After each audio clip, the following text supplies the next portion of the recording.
சங்கீதம் 119:43 என்ன சொல்லுகிறது கேட்போமா? சத்திய வசனம் முற்றிலும் என் வாய் நின்று நீங்க விடாதேயும், உம்முடைய நியாய தீர்ப்புகளுக்கு காத்திருக்கிறேன். அன்பானவர்களே, இந்த அற்புதமான விருப்பத்தை பக்தியை ஏறெடுக்க காரணம் என்ன? ஆண்டுடைய வார்த்தை தான் ஜீவன், அதில் வல்லமை உண்டு. இயேசு கூட சொன்னார், பிதாவின் சித்தம் செய்வதான் அனுதின போஜனம் என்று. ஆக உணவை மறந்தாலும் அவர் சித்தம் செய்வதை மறக்கக்கூடாது என்கிற அந்த உணர்வை தரக்கூடியது சத்திய வசனமே. இதை கேட்கிற அன்பர்களே, இன்று முதற்கொண்டு இதயத்தின் நிறைவினால் வாய் பேசும் என்று வேதம் சொல்லுகிறது.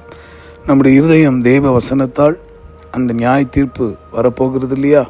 அதை குறித்த பயமும் அதை குறித்த ஒரு நடுக்கமும் ஒருவராயிலும் அந்த நியாய தீர்ப்பு நாளிலே மாட்டிக்கொண்டு விடக்கூடாது என்பதற்காக தான் இயேசுவின் அன்பு மனதுருக்கம் செயல்படுகிறது. ஆக அவருடைய வார்த்தை கேட்டனா இந்த வயதை வாக்கித்தபடியே, ஆண்டவரே உம்முடைய வசனத்தால் என் நிரப்பும் ஐயா.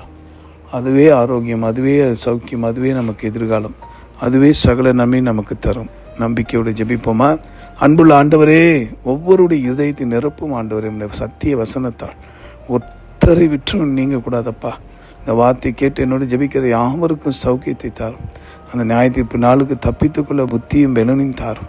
ஆண்டவரே உம்முடைய வசனத்தின்படியே ஆசீர்வதி. ஜீவாதிபதி இயேசு மூலமாய் வேண்டி மன்றாடுகிறோம் எங்கள் நல்ல பிதாவே, ஆமென். உங்களுக்காக திருப்பலி என்று ஜெபிக்கிற உங்கள் அன்பு சகோதரன் மணி ஐயர். God bless you.